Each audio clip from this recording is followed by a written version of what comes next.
আমি আপনাদেরকে বলতে চাই যেসব ভাইয়েরা আওয়ামী লীগ করেছেন, আপনাদেরকে আমি বলি, বাংলাদেশের মাটিতে কিন্তু আর আওয়ামী লীগ জীবিত হবে না।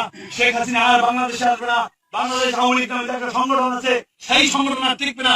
যেহেতু আপনাদের লজ্জা নাই, আপনাদের শরম নাই, আপনাদের লজ্জা কথা বাদ দেন। আমরা আপনাদের ভাই, আপনাদের বন্ধু, আপনাদের শুভাকাঙ্ক্ষী, আপনাদের শুভানুদায়ী। আমি এই এলাকার সন্তান, আমি উপজেলা বিএনপি সভাপতি। এইটা আপনাদের গর্ব। আপনারা সবাই এখন থেকে ইনশাআল্লাহ বাংলাদেশ জাতীয়তাবাদী দলে অংশগ্রহণ করবে। স্বাধীনভাবে আপনাদেরকে আশ্বস্ত করতে চাই, আগামী জাতীয় সংসদ নির্বাচনে এই বাংলার মাটিতে বেশি দিন হয়তো বিলম্ব হবে না, 6 মাসে হতে পারে, 9 মাসে হবে, অনন্ত 1 বছরের মধ্যে আগামী জাতীয় সংসদ নির্বাচন হবে।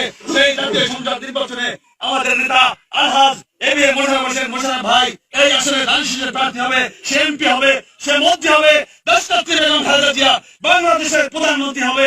এবং আমার এই এলাকার আমার দলের সকল ভাইদেরকে এবং আওয়ামী লীগের সকল ভাইদেরকে, সকল বন্ধু বান্ধবদেরকে আমি বলতে চাই, আপনাদের যদি কোনো পারিবারিক সমস্যা থাকে, ব্যক্তিগত সমস্যা থাকে, কোনো সমষ্টিগত সমস্যা থাকে, কোনো মামলা মোকদ্দমার সমস্যা থাকে, অন্য কোনো সমস্যা থাকে, আমার দরজা এবং আমাদের নেতৃবৃন্দের দরজা আওয়ামী লীগের জন্য খোলা। আপনার সবসময় আমি আর কথা বেশি পারবো না। বাংলাদেশ জিন্দাবাদ, বাংলাদেশ জাতীয়তাবাদী দল জিন্দাবাদ।